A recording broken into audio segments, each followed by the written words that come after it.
Hey, how's it going guys? My name is Eelwood and today we're going to be reviewing Resident Evil 1 Remake and to answer the ultimate question, is it worth your time? So just to explain, the version of Resident Evil that I'm reviewing is the HD PS4 port of Resident Evil from the GameCube, which was Capcom's remake attempt back in 2002 at Resident Evil from the 1996 PS1 game. Confusing, I know, but the best way to think about it is this is a HD port of a remake of Resident Evil 1. Hope that makes it a little bit easier for you. So, Resident Evil is a single-player self-contained survival horror game set in a forest on the outskirts of Raccoon City, where there have been bizarre murder reports.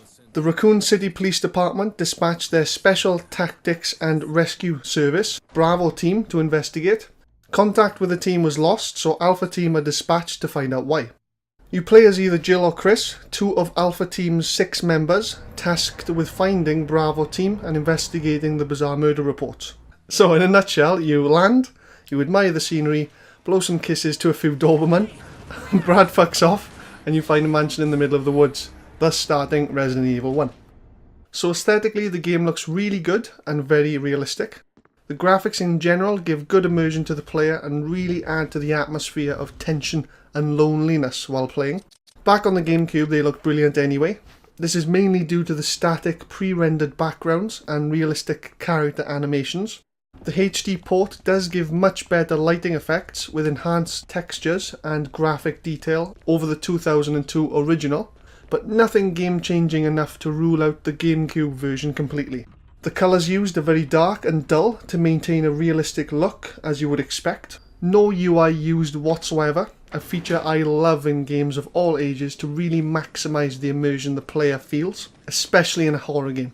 Room and area layouts were made brilliantly with time and effort, very memorable, sometimes cosy, sometimes claustrophobic, and sometimes giving a decent illusion of open world. Character and enemy animations look smooth and realistic. Zombies look dirty, spiders look hairy, hunters look scaly. The facial gestures and animations are a bit dated, obviously because this is just a HD port, so it's not like they're going to overhaul anything in the game. That would defeat the whole purpose of a port, but for what they have done to improve things, I must say I am impressed with the subtle changes overall. The soundtracks in Resident Evil are very good and do exactly what they were designed to do: create tension, instill fear, and build anticipation. This is done with very drawn out sounds, combining high and low sounds together and the use of unusual sound effects. These OSTs really give each area a unique feel, which gives different types of tension to the player.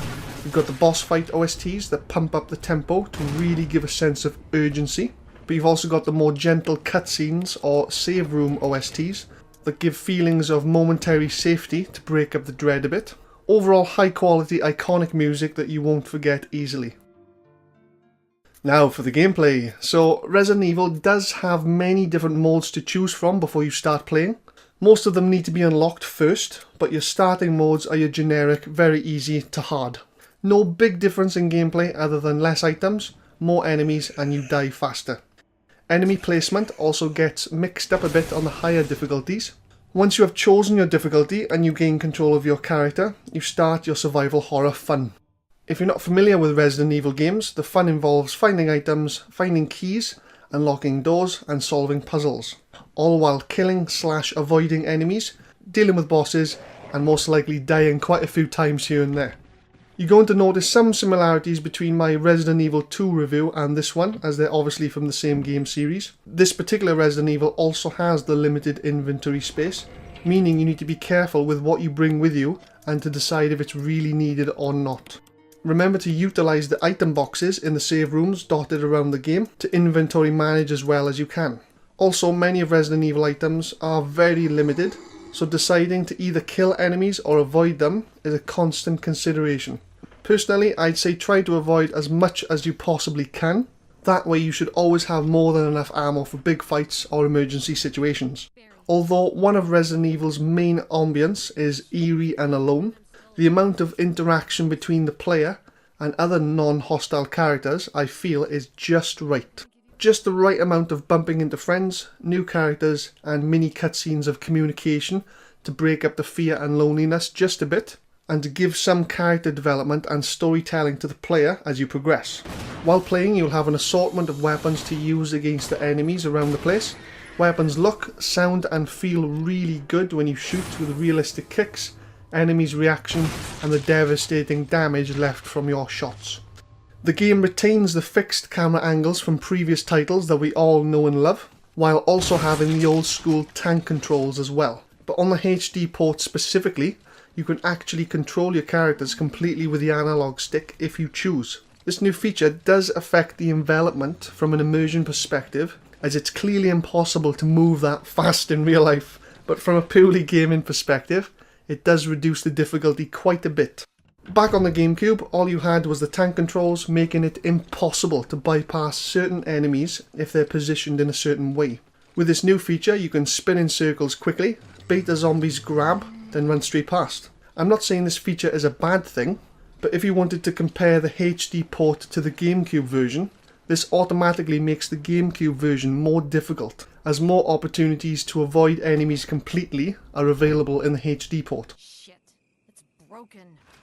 Enemy movement is pretty much exactly the same from the GameCube. Slow moving zombies, fast evasive dogs, and basic scripted bosses, each providing a different challenge to the player. But as mentioned, due to the new analog stick controls, with a bit of practice, nothing will really be able to stand in your way. But you'll still be dying a bit, so make sure you save the game. Saving in Resident Evil 1 is just as harsh as the 1996 version, where you have to save the game using ink ribbons on a typewriter. After you save, if you wander around and die, you need to load your previous save. Ink ribbon is limited, and as this is an old school game, no autosave function I'm afraid, so bear that in mind. Another thing to note, as I said, this is an old school Resident Evil game, so if you didn't already know, this means plenty of backtracking. This is fine and it allows you to familiarise yourself with the areas, but killing zombies does come at a price. When zombies are killed, their corpse will remain on the ground for quite some time. When you walk past their corpse, they may get back up, run instead of walk, and become much more of a pain in the ass to deal with. Keep that noted when you play. As I said before, try prioritising evasion over killing enemies wherever you can. So, for the ultimate question, is it worth your time? It's a must-play game for anyone who has never played a Resident Evil game. Actually, how can you be watching this video and never played a Resident Evil game in your life? I think I played my first ever game when I was about 5 or 6. But either way, it's a good balance of challenge and reward, offers very high replayability, and provides plenty of immersion and dread. I'm going to give this game a 4.5 star, or 91 out of 100. It's an easy game to put down and pick up where you left off. It's pretty much always on offer and is usually very cheap on Steam, PS4, Xbox One and Switch. It's one of very few games I find that a lot of people actually enjoy watching being played. So if you've got a buddy over, or you want to introduce a lady friend to gaming, wink wink, I feel this is a very good choice for that. I personally have every trophy in this game on the PS4 version, have played it since GameCube and cannot recommend it enough. Well guys, I hope you enjoyed the video. If you did, leave a like. Subscribe if you want to see more games I'll be reviewing in the coming weeks. I do have a 10 sub special video lined up, so the quicker we can get to 10 subscribers, the better. So make sure you click it, guys. But as always, all the best, guys. Take care. Thanks. Premature.